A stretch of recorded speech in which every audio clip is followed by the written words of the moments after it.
business.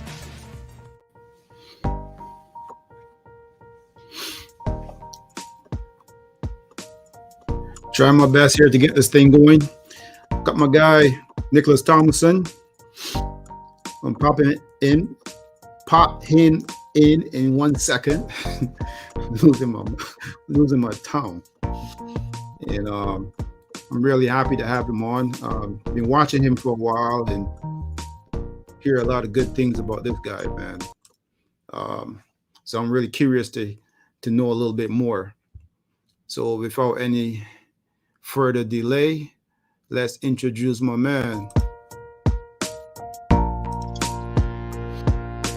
Hey, Nicholas. Hey, how you doing? Hey, welcome, man. Thank you for having me on. Hey, look, very happy to have you here with me. Sit down and chat, have a conversation with you, pick your brain a little bit, and also get you out there to the massive. You know, I see online you got quite a few fans, usually mostly females. I don't know how that's working out, but I see a lot of chit chatter, a lot of excitement with the females. Well, I'm very grateful to be surrounded by a lot of great people. So, appreciate all the support from everyone, and just glad that everyone's supporting me. That's all. All right, cool, man. First and foremost, I want to say condolences to you. The other people know exactly what I'm talking about, but just want to say condolences to you. I know it's a tough situation. I know I can go on and start yapping, but I want you to spread a little bit more light on the situation with Carrie, and maybe share some good memories about him, and how'd you ran into him and so forth. Well, for those who don't know, a really great friend of mine, Carrie Theis, he passed away on Saturday. Very young age. He was 42. He left two beautiful girls behind. So it's definitely a hard time for me. But for those who knew Carrie wasn't shy at all. When I worked for Malcolm Pierce, I shipped with a horse over to Belmont for the Jamaica Handicap, and Carrie just walked right up to me. He didn't know me from a hole in the wall, and he just introduced himself, and we started talking. He added me on Facebook, and their friendship just went from there. And he was a great man to be around. I know that in the middle of the night, if I ever need anything, I could call him, and he'd be there for me. So it's definitely a great loss for not only for me, but for everyone else that knew him. But the support that's come from everyone is greatly appreciated. I mean, we've been able to raise $15,000 towards his funeral and for any future endeavors for his two girls. So it's greatly appreciated by everyone. Hey, look, that's an awesome deed that you did. I saw it on Facebook. Not everyone got that thing inside of them to do stuff like that. And you said he just walked right into, when you met him, it wasn't like, hey, I know you from wherever, and you guys hit it off, and became friends since then. I had the same impact was on me, and I never met him. Right. It was all online. I see him posting, and I see how passionate he was about horse racing, and I felt like I knew him for years. I barely know him for just over 1 year. And, just a shocker when somebody posted what had happened. And to me, I couldn't believe it. I couldn't shake it for the entire week. So, hey, man, hats off to you and for organizing the GoFundMe fundraiser. And let's hope that it helps, and it helps his family as well. No, for sure. Wow. Where do we go from there? I saw a lot of a couple photos online with you and him. Were you guys at a hockey game at one point or something like that, or was he just wearing a Maple Leaf jersey? No, so we actually did go to a hockey game. One thing about Carrie, he always kept himself well connected. So I mean, people would always give him hookups on tickets or something like that, or like I said, people always looked out for him. He was a hard guy not to love. So, but yeah, any opportunity that we really had to hang out with each other, we always did. I mean, we only lived like 5 minutes from each other down here, so um, my life is basically surrounded by the racetrack. So he'd always come by the barn and stuff like that. So, but yeah, no, we've always had some great memories together. Well, that's real cool, man. You know, you know, I'm just staying on the topic for a minute or two because being a great man that he was, it's good that people that know him pretty well would be able to say a few words. We don't want these great people to just kind of just go off without people knowing who they are and who they were, right? Um, are there any memories you have of him that stood out the most that you could give us so we can have a big chuckle or laugh or smile about? Well, I give you a great one actually. So last year he came to the Pegasus World Cup, and he had a friend that had a table upstairs, which cost a lot of money, and he has a friend whose wife is battling breast cancer, and he walked right up to Mark Casse, my boss, and asked him. He explained who he was, introduced himself, and he said, "I've got a friend that's his wife is battling breast cancer, and we really want to do something for her to uplift her spirits." And he asked if he would name a horse after her, and Oh, he did. Mark did, yes. The horse's name is Mama Strong, and actually, she won on Sunday. oh wow. Um, yeah, so she's won twice. The first time was actually the day after Melissa had her operation. It was a day or two after Melissa had her operation, and then obviously after the passing of Carrie, she won again. So she's a very very special horse, and like to me at least, especially now, that I never thought that I would cry over a claiming 16, but I was crying like a little baby walking back just because it was so special to me.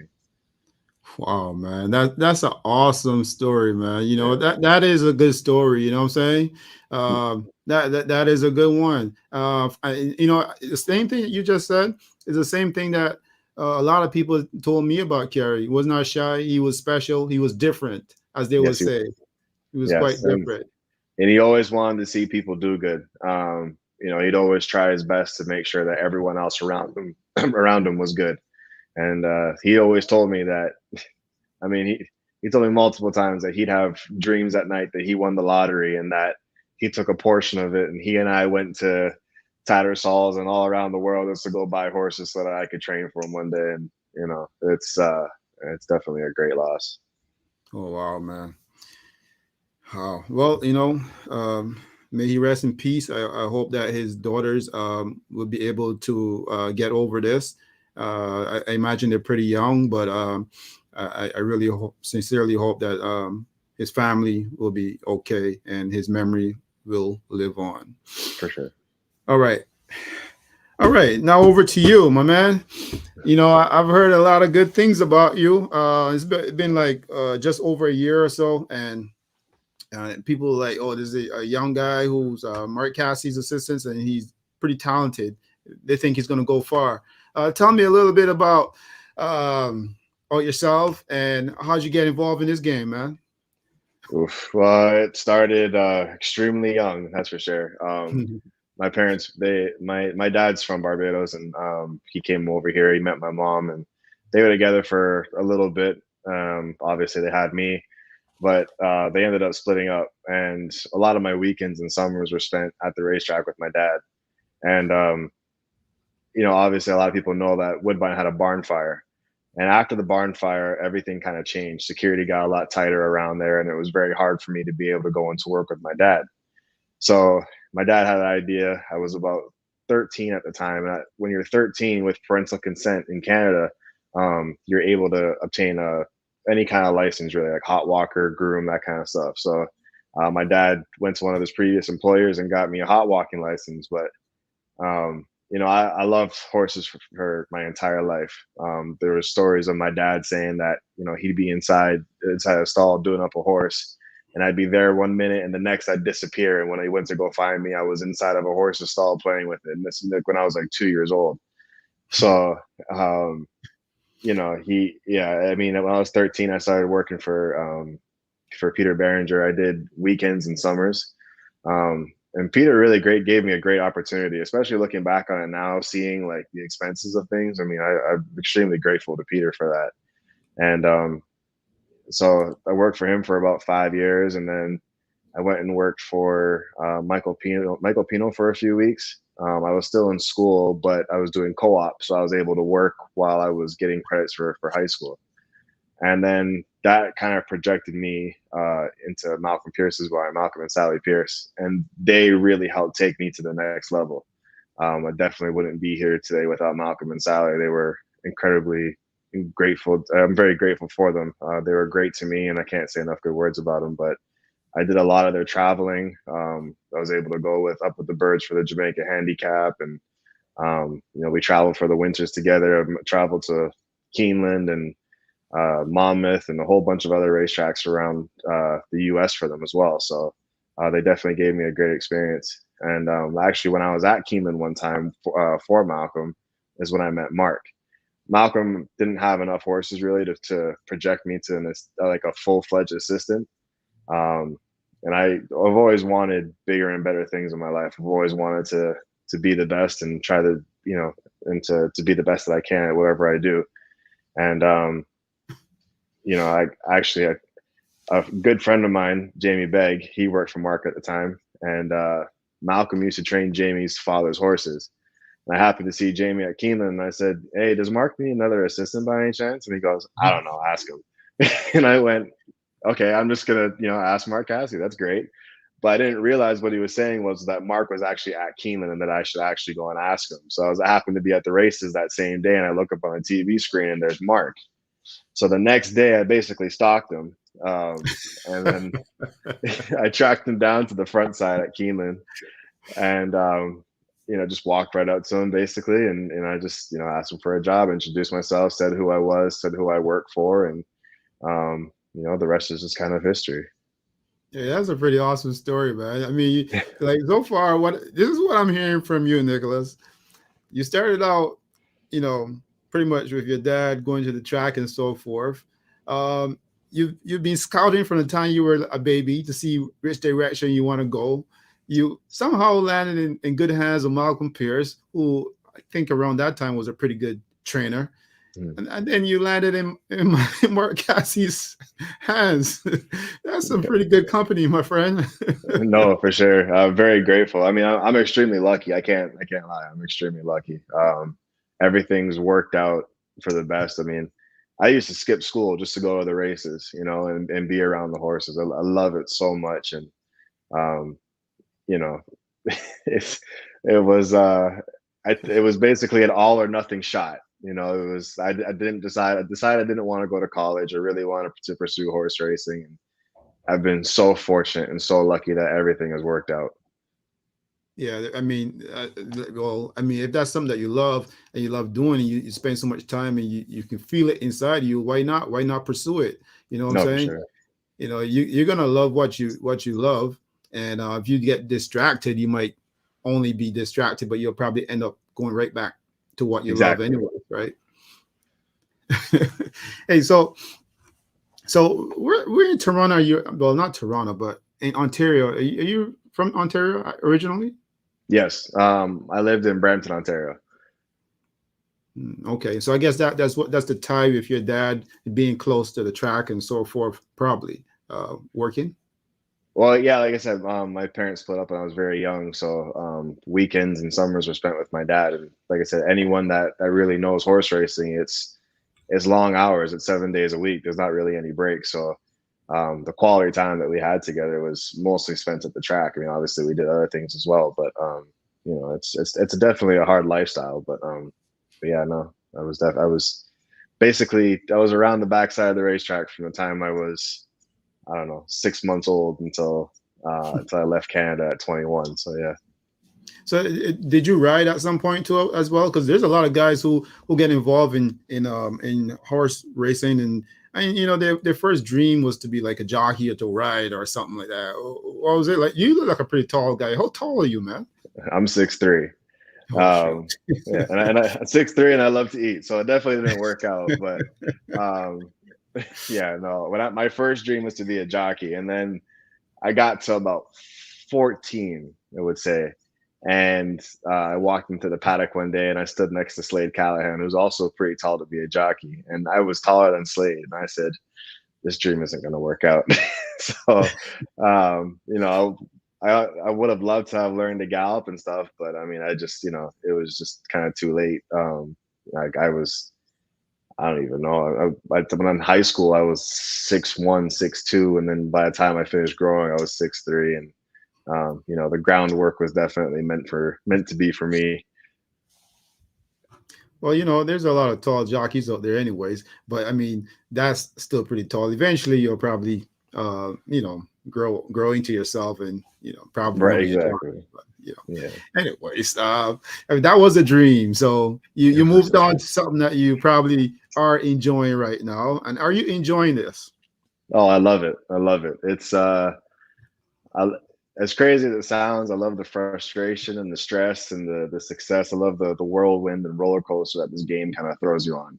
Um, there's times where you get down on yourself because you're not winning races and nothing's going right. Then all of a sudden everything clicks and goes back up again, and you're riding that same wave. But I've learned so much. Every single year that I've done this, and I continue to learn every single day. So I mean, I love it. I love being around the animals and figuring them out, and having them go on to have success in their careers. It doesn't matter at what level, just to see them going on to have success and having started with me, or how we happen to figure them out or something like that. It's a great feeling. It's a great feeling that it gives you. Now, have anyone told you so far that you got the it? You got that it factor? Like anybody told you that? I mean, you don't have to be modest. You can go ahead and say it if you want. Have you heard it? Uh, I have, obviously when it comes from friends, you feel like they're a little bit biased. But Mark has definitely said it. He says that I have a bright future ahead of me, and especially a dual Hall of Famer like him to be able to say that, it goes a long way. So, I'm, like I said, very grateful to everyone that's kind of put me here and where I am today. So, hopefully it keeps going. Hopefully I continue to have success. Now, speaking of Mark, what is he like? What is he? Is he a prankster? Is he a funny guy, serious guy? What is he all about? He's a bit of everything, to be quite honest with you. It's Sunday morning. He had me rolling on the floor laughing with all the text messages that we were sending back and forth to each other.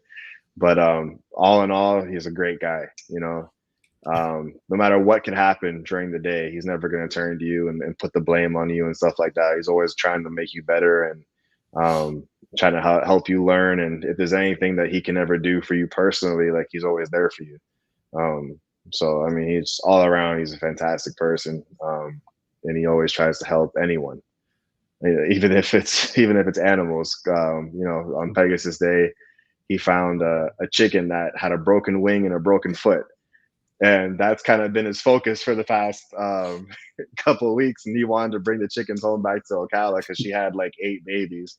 But that's just the kind of guy he is. He's really, really, he's a loving person, and he's a great man to be around. Well, I'm glad the chicken survived and didn't ended up in the pot. Yeah, especially on the backside, it's quite possible. Because a lot of people would probably say, "Hey, look, this is just, we'll take advantage of this." Exactly, it's good eating, so you can't turn it down. Oh man. Now I see. There's speaking of Mark Casse, I know he has the Casse Training Center. How old is that, or how relatively new is that? Is there one in Ontario too as well? I've seen this pop up in the news recently. So he has Casse Racing in Ocala, Florida, and to be quite honest, how long it's been around, I don't know. But when I first started working for him, it's a completely different place as to what it is now. So my first 4 months working for Mark, I was up in Ocala, and at that time he had Winding Oaks, which was just across the street from his place, and he had his place, but the track was maybe a half a mile at that. Like it really wasn't much. And he decided that he was going to revamp the place. And by the time that I left, um, there was they were bulldozing pretty much everything and rebuilding it. I haven't been back since, but some of the pictures that I've seen, it looks like it's absolutely amazing. Yeah, I mean, I kind of peeked at this center or training facility online, and it's pretty impressive. It is. I'm looking at this thing. I'm like, how the hell is anybody going to beat you guys here in Ontario? I mean, the way how you guys are set up over there. Yeah. No, we're very fortunate to have some great owners, some great horses, and it's it kind of sucks for some of the smaller people, but for us it is good. Now, when you guys do your business, because I know that Mark has he has assistants probably in different places. I know he has one here in Toronto, and probably spread it around the U.S. I'm not entirely sure, but do you guys ever get together and have like meetings and discuss directions and stuff like that? I'm just trying to pick your brain here to see what the great Mark Casse is doing. No, I mean, sometimes. I mean, we're very fortunate to have some very good horses that are pretty straightforward. If we have one that's a little difficult or quirky or something like that, we'll definitely give the other assistant a call. I mean, I've had a couple horses down here that came from Canada that I needed second opinions on, and I called David Adams up in Canada just make sure that we were seeing the same things and stuff like that. So it's definitely a great open line of communication. But we do a lot of things on the computer, and people are able to go back and look at our notes and see what we said, and if we've picked up on anything new or something like that. So like I said, a lot of it is on the computer, but we're definitely not afraid to pick up the phone and call other people just to get a second opinion. Well, that's nice. It's good to hear, and it's good to hear that he also trusts you guys. I mean, that's the reason why you guys are there, right? So you guys know. Speaking of that, what's the hardest? Is it working with animals or working with human beings? Oh, human beings, for sure. 100% human beings. The animals can't talk back. But, I mean, the animals, they're great. When I first started working for Mark, his assistant up in Ocala has worked for him for, I think, close to 40 years. And he told me, he goes, this game is 80% people, 20% horses. And I laughed right in his face. And as I started to do it, I went, oh boy, he was right. And I mean, when I worked for Malcolm and Sally, I was extremely young and immature, and I definitely wasn't the best employee I was good in the sense where I showed up and stuff like that. But I definitely thought that, that immature factor where it was like, I thought things were unfair or whatever. And when I started doing this, I was like, I had to go back and tell Sally all the time. I said, Sally, I'm so sorry. Sally, I'm so sorry. So, and she was like, oh, now you see. So yeah, no, definitely people make it a lot harder than it needs to be. Yeah, there's a difference always when you have the commanding stick and when you're just taking the orders. There's always a difference because sometimes people don't really understand why you're doing it or why you're saying what you're saying or whatever. Right. And they have their different opinions. But you're right. That's human beings for you, and everybody has an opinion. So, no, for sure. I mean, my vision when I was, let's say, a hot walker or a groom was this small. And as the time has gone on and having to be an assistant, your vision goes from this to this. I mean, it's to see the different aspects of the game and to see what really goes into the decision making. It's quite incredible. Yeah. I've heard the same thing. I watch it. I watch how guys operate differently in different situations. Special horses. Is there a special horse right now, or you can't give that out? Is there a special horse right now? Man, that's a great question. You can give me a past one, so you won't give away any secrets. So you can give me one that you were fond of, a couple years ago, perhaps. Oof. That's the one thing about working for Mark. There's been so many. And one thing about us is that we're so big that we get horses at different stages in their careers. So, maybe one horse comes to you and they're fantastic at 2 and 3, but they lose that step at 4 and 5. Um, I mean, I could give you a list of horses that are definitely special. I can tell you the one that I like that is no longer running anymore, and that's Tepin. Yes, she was extremely special. I Um, really I like was that a, horse. I was around her at the tail end of her career. I wasn't. I was around her last year of racing. That's when I first started working for Mark. But definitely, horses that I've had my hands on, I'd have to say Salty, Got Stormy. Those two were extremely, extremely good horses. Even when Got Stormy had kind of lost that step at 5, I mean, she was still an amazing horse to be around. But like I said, I've been around so many good horses working for Mark that it's just, it's hard to sit here and pick just one. I hear you on that. And one thing I realized too is that from a fan point of view, like myself and person who's interested in the racing, um, it's easy for me to pinpoint a horse from the outside, but sometimes I talk to a trainer and I got to be very specific on who I'm talking about, because you guys see so many of them. No, for sure. I mean, the thing for me is, there's always there could be 100 horses that pass through here, and the ones that have that it factor, that wow factor, are the ones that are going to stand out. And I mean, pretty much the horses that everyone has seen that we've had a lot of success with, they have that it factor. And there's definitely a few that are coming up that they seem to have that it factor. They just got to go out there and prove it themselves. So, hopefully it all works out, and hopefully we have a lot of success. Hmm. Yeah, definitely hope so. Well, who are the best horses to work with? The quiet ones, or the ones that are a little bit more amped up? Do you get fond of the? Some people like the ones that got an attitude. They say, "Oh yeah, I like this one. He has an attitude, or she has an attitude." For you, what do you like? I like a horse to have the complete package. We've had horses that they have all the talent in the world, but mentally they're not all there, and that's what hinders them from being a great horse. Or they have the mental state, but they don't have the ability to do it. So for me, I like a horse the total package, a horse that's they have that it factor, the mentality. There's When they go out there, they want to train, they love their job. When they breeze, every breeze is consistent. There's not a time where it's like, oh, that work was good, but it could have been better. This work was great.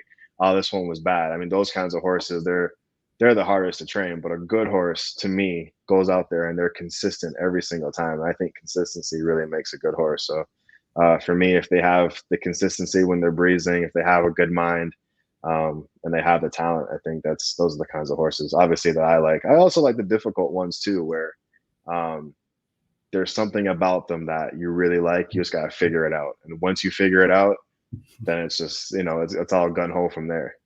Yeah, I hear you on that.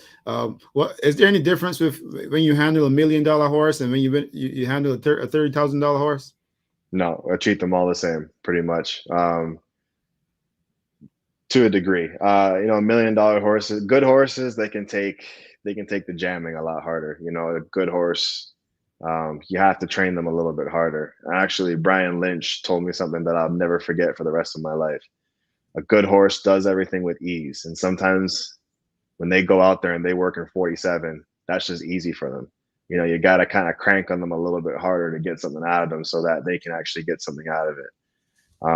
And that happened, a couple of weeks ago with one of our horses, really good horse. And he went out there and he didn't run the race that we thought he would, but Brian Lynch kind of explained that to me, and I'll never forget that for the rest of my life. But the cheaper horses, you kind of just want to keep them happy. They're going to be running a lot more often, and you try and cater to their needs. And to be quite honest with you, training racehorses sometimes is overrated.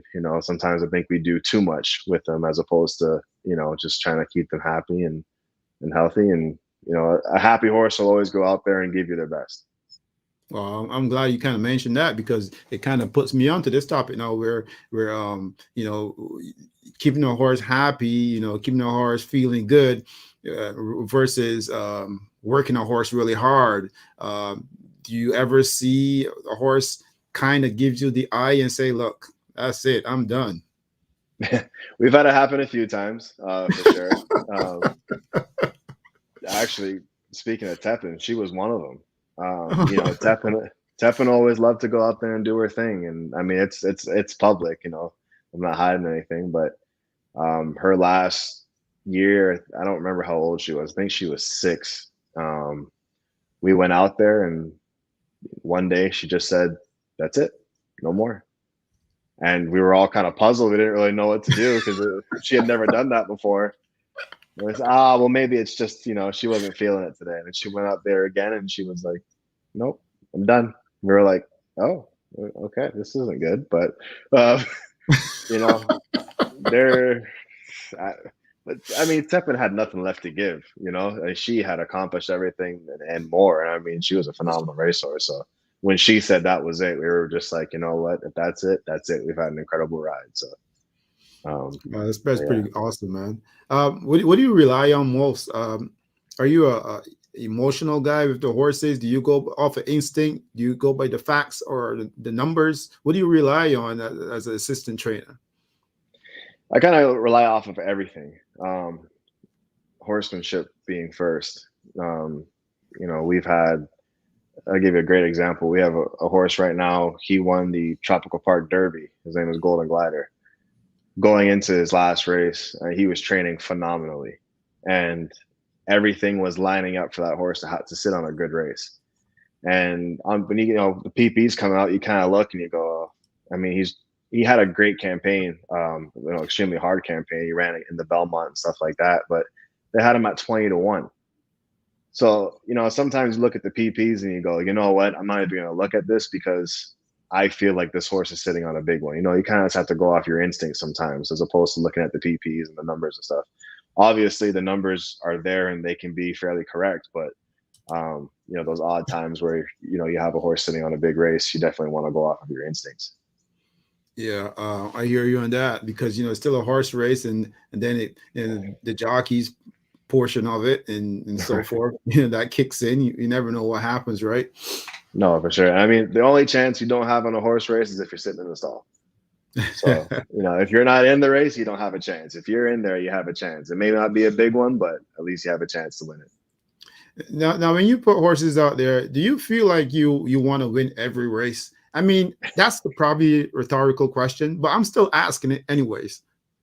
Of course. It drives me crazy when we're going through a bit of a rut. I mean, we all wake up early in the morning. We all work very long hours every day. And, we work our butts off. We want to see results. And, when we're going through those ruts where we're running a bunch of seconds or the horse does something just to get beat or, something like that, it drives you absolutely nuts and you get stressed out. And then there's times where you're on a roll and you can't be stopped. It's just, like I said, it's a roller coaster of a game, but definitely every race that we go down there, you want to win, you want to have that success. And that's what keeps you going every morning is that winning feeling. To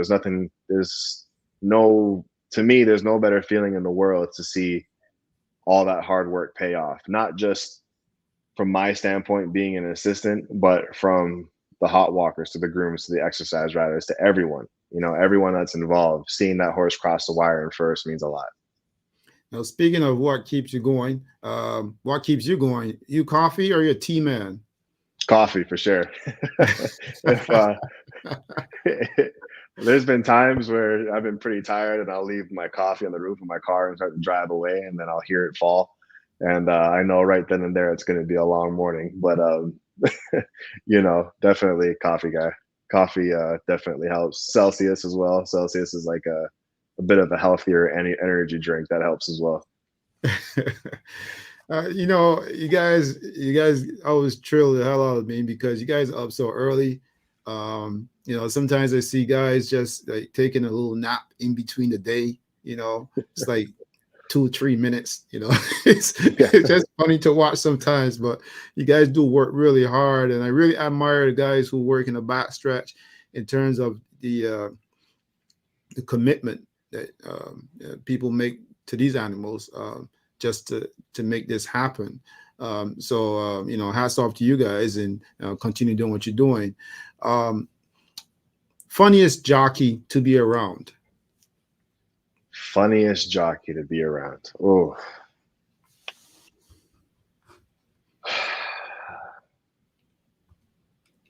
that's the thing. Like a lot of jocks, they turn it on and they turn it off.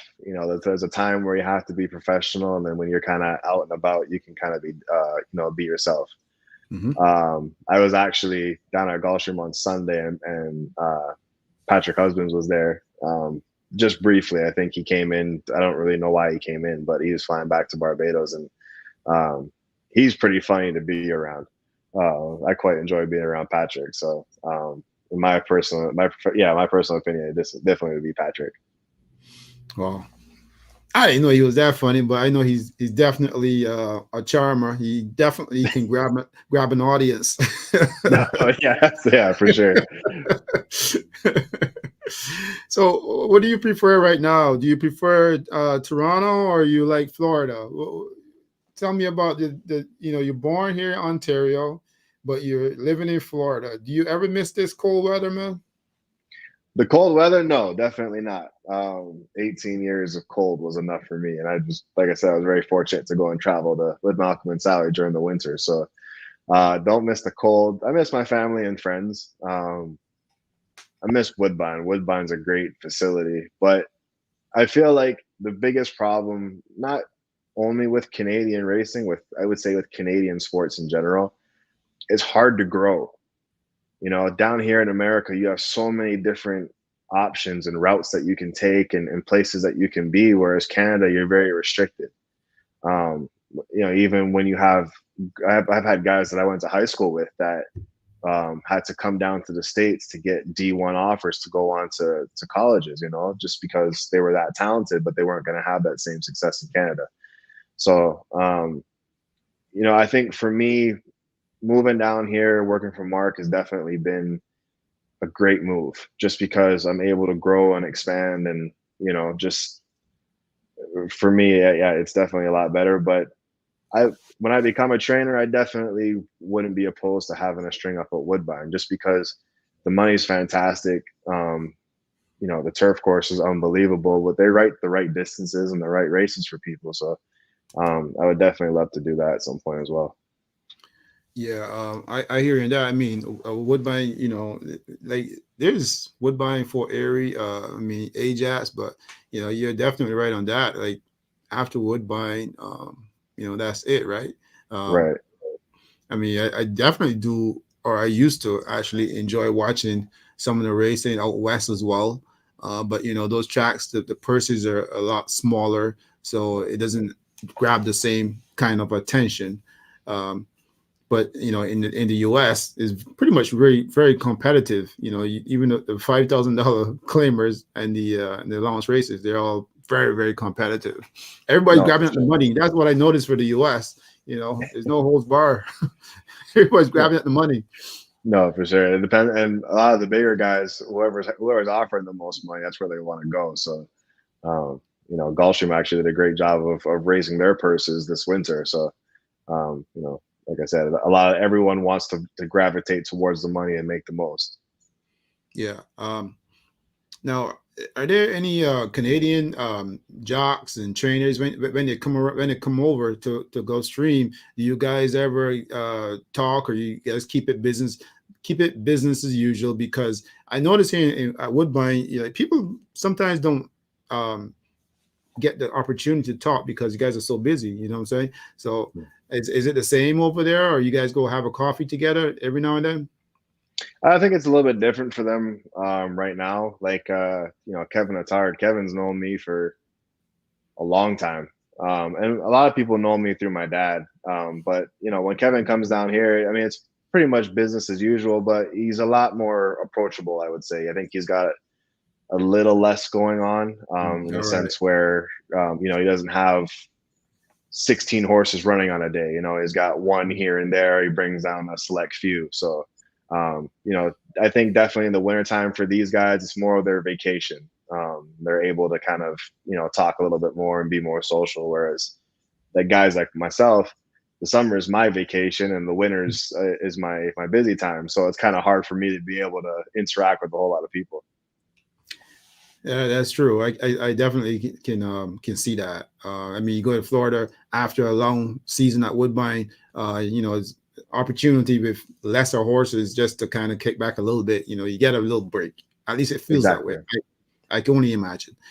Now, you being assistant trainer to Mark Casse and you out there in Florida, doing your thing. Is it easy to be a trainer or assistant trainer and still be married, or do you have to have like no attachments in the early stages? That's a great question. I think as long as your partner is willing to sacrifice with you, then that's what makes all the difference in the world. If you can find someone that's understanding and like I said, willing to put in that sacrifice with you to help you succeed, and it's definitely well worth it to be with someone like that. I mean, if it's just kind of, the person's not very understanding, and you're going to have a lot of problems and a lot of issues. Um, when I moved down here, I had no attachments, and that's what made the move so easy. But if you listen to any trainer, especially the ones that give their Hall of Fame speeches, they always thank their family, their kids, their wives. If it's a female trainer, their husbands, just because of all the sacrifice that goes into this industry. You have to have a backbone. And like I said, if you're willing to have a partner that's willing to put that sacrifice in with you, then it makes it all well worth it. Yeah, I mean, good answer. I mean, the reason why I'm asking is because there's so many relationships, and a lot of times you see a lot of guys that they work together with the ladies and so forth, so they pretty much have to work like a team. So I guess if you work with the one you love or whatever, it makes it more worthwhile. They're more understanding of the hard work that you guys put in. But you know that's the love of the horses, and that's the love of the people. Somehow they might collide and combine and work very well. um, are you living the dream right now, man? Am I living the dream? I'm living a part of the dream. The everything that's everything's lined up for me quite well, and I continue to hope that I definitely will have a lot of success in the future. And I hope when I become a trainer, and hopefully if I have the right opportunities and I'm able to become successful, then I'll be living the dream. Um, the dream of mine was to always be a trainer, be a very successful trainer, to be able to win grade ones. And I mean, listen, there's races that in Canada that I want to win. I want to win the Gold Cup personally. So, if I'm able to achieve all those goals, then definitely it's definitely going to be well worth it, and I'll be living the dream. Did you just say you have a dream of winning the Gold Cup? Yep. Yeah, I do. I do have a dream of winning the Gold My Cup. goodness, there's so many of you guys who want to win this Gold Cup. What is it about this Gold Cup that you want to win, man? I think the culture of it, when you watch Gold Cup Day and you see all the people out there, and the parades and the people dancing on the stilts and the bands and the stuff like that. I think it's just the atmosphere that you can't help but sit there and say, you know what, that's something that I want to do. And obviously, like Ramsey going over there was a huge influence on a lot of people. I mean, Mark was kind of the first. I don't know if he was the first one, but at least to my knowledge, he was probably one of the first ones to go over there and do it with Sterling's. Um, but just the atmosphere, I definitely want to be. I want to experience it as a fan, and I want to experience it as a trainer. Well, hey, look, man, I hear you on that, and I think is very good. It's good for Barbados. It's good for the sport. It's good encouragement for the owners and trainers and the people who work in the industry to see that happening. It's also good to see that competition is needed. You know what I'm saying? And I'll tell you what. To be honest with you, I do understand what you're saying with the people around the track and all the excitement. I love that kind of any kind of excitement like that. I really do love if it's soccer, if it's horse racing, no matter what it is, so long as it's people and lots of people, Right. I love that. You know what I'm saying? the the atmosphere can change an event so much. If it's a great atmosphere, a lot of people, and everyone's having a good time and cheering, it's definitely a different feel. Yeah, most definitely. Speaking of Barbados, which parish is the best for you? Which one do you like? So I've only ever been to Barbados once. And I mean, we kind of went all over. I have some family over there, and my cousin, he took us around to wherever we wanted to go. But we stayed up in Britain's Hill, and we were like walking distance from the garrison. So for me, it was great. I could get up in the morning and go and watch horses train. So I mean, Britain's Hill's got it pretty good in my opinion. So St. Michael, it is for you. You got everything right there. You don't need to go nowhere else. Yeah, for sure. I hear you on that, my friend. So I guess Florida will be home for you right now. You won't be seeing Nicholas coming back to Canada anytime soon, working at Woodbine. No, maybe if an opportunity arose where someone said, "Hey, I'll give you 20 horses to go up there and train," obviously you have to kind of take that opportunity and go with it. But to start out, definitely I want to be down here. I think Mark has definitely been a big part of it, but I've been able to build a pretty big name for myself down here in South Florida. Here is ideally where I'd like to start, and then obviously if everything goes well, you start expanding further north into different tracks. How important is the relationship with the owners and yourself to make that happen? Oh, it's extremely important. Working for Mark, he gives us all a great opportunity to be able to communicate with different owners, and I feel like in the long run, that's definitely going to be able to help me because a lot of times, if you build up a good relationship with someone, they might say, "Hey, you know what? I kind of want to give this guy a chance." So you just kind of have to hope and pray that it happens that way. Sometimes people want to see you have success before they're willing to give you a few horses, but definitely, I've been able to build up some really good connections. So hopefully, when it's that time, people will take a chance on me.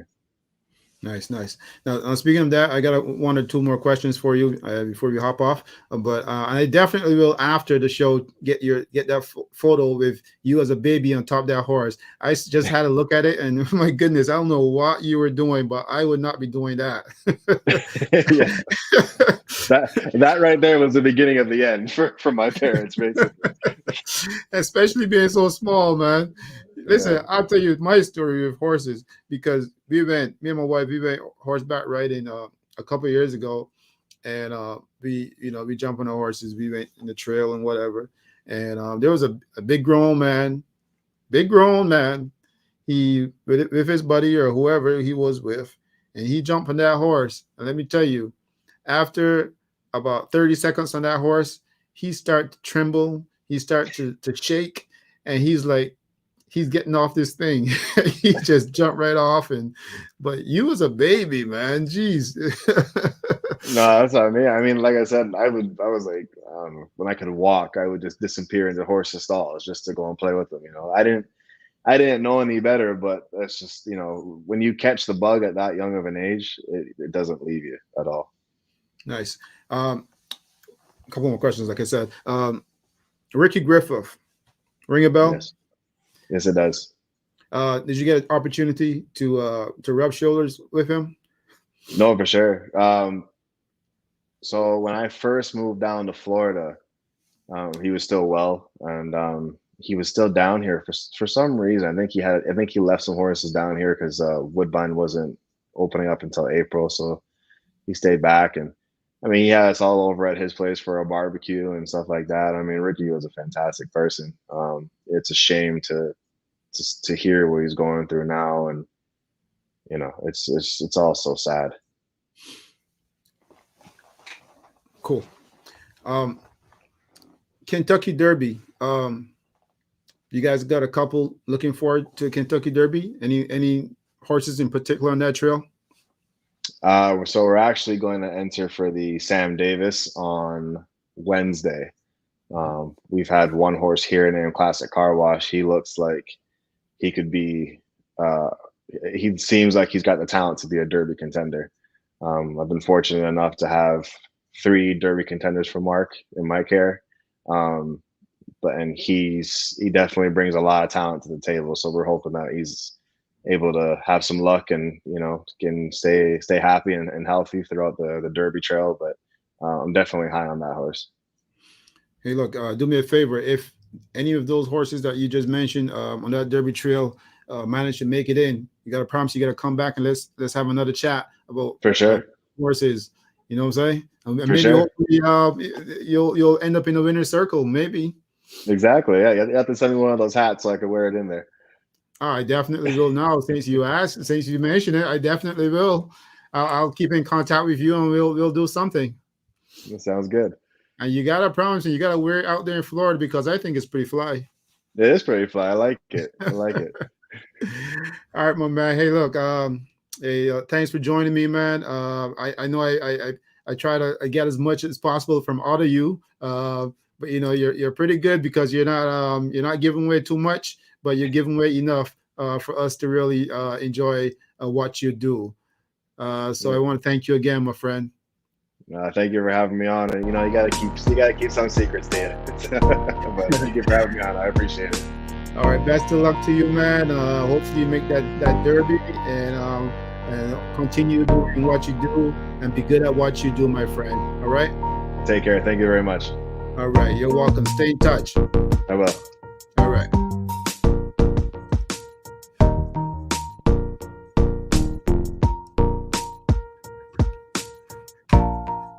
Really good guy, man. I see what everybody was talking about. All the ladies and all the guys are saying, this guy's special. He got it. He got something going there, and he'll be pretty good. I can't wait to speak with him again. Hopefully he's in the Kentucky Derby. I'm pretty sure he'll be awesome. Right? He'll be awesome. I think so. And I really can't, I want to do the second part of this when he makes it to the Derby. All right, enough said. Thank you guys for joining in, and until next time.